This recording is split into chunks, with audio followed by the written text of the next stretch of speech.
HarperCollins presents Rules of the Road by Ciara Geraghty. Read by Aoife Mcmahon.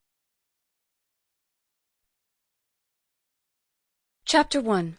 Signal your intent. Iris Armstrong is missing. That is to say, she is not where she is supposed to be.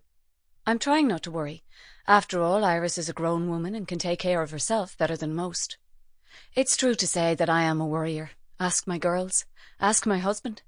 They'll tell you that I'd worry if I had nothing to worry about, which is, of course, an exaggeration, although I suppose it's true to say that if I had nothing to worry about, I might feel that I had overlooked something. Iris is the type of woman who tells you what she intends to do, and then goes ahead and does it. Today is her birthday, her 58th. People see birthdays as an opportunity to tell women they look great for their age, Iris says when I suggested that we celebrate it. It's true that Iris looks great for her age. I don't say that. Instead, I say, we should celebrate nonetheless. I'll celebrate by doing the swan, or the downward-facing dog. Something animalistic, said Iris after she told me about the yoga retreat she had booked herself into. But you hate yoga, I said. I thought you'd be delighted. You're always telling me how good yoga is for people with MS. My plan today was to visit Dad, then ring the yoga retreat in Wicklow to let them know I'm driving down with a birthday cake for Iris, so they'll know it's her birthday. Iris won't want a fuss, of course, but everyone should have cake on their birthday. But when I arrive at Sunnyside Nursing Home, my father is sitting in the reception area with one of the managers. On the floor beside his chair is his old suitcase, perhaps a little shabby around the edges now, but functional all the same. A week, the manager says. That's how long it will take for the exterminators to do what they need to do, apparently. Vermin, he calls them, by which I presume he means rats, because if it was just mice, he'd say mice, wouldn't he? My father lives in a rat-infested old folks' home where he colours in between the lines and loses at bingo and sings songs and waits for my mother to come back from the shop soon. I can transfer your father to one of our other facilities if you'd prefer, the manager offers. No, I'll take him, I say. It's the least I can do. I thought I could look after him myself at home, like my mother did for years. I thought I could cope. 6 months I lasted, before I had to put him into Sunnyside. I put Dad's suitcase into the boot beside the birthday cake.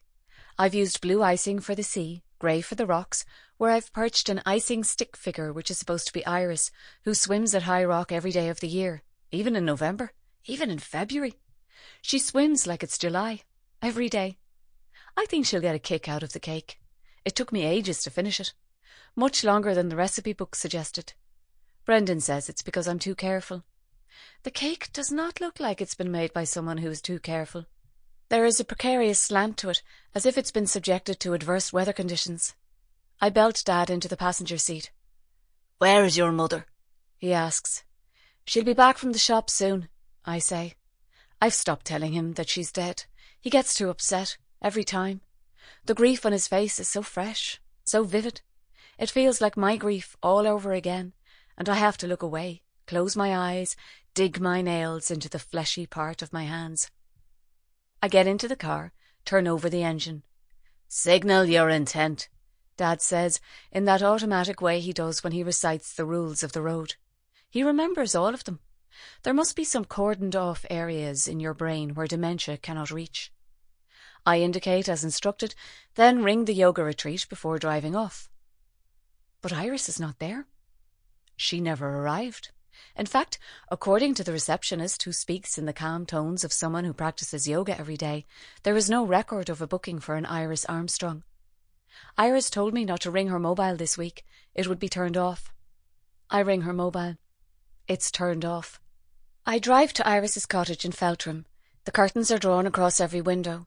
It looks just the way it should, like the house of a woman who has gone away.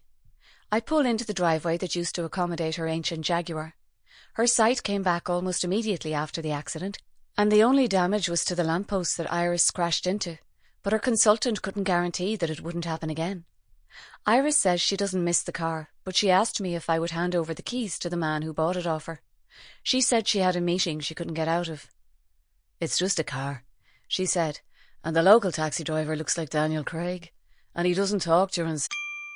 Sample complete. Ready to continue?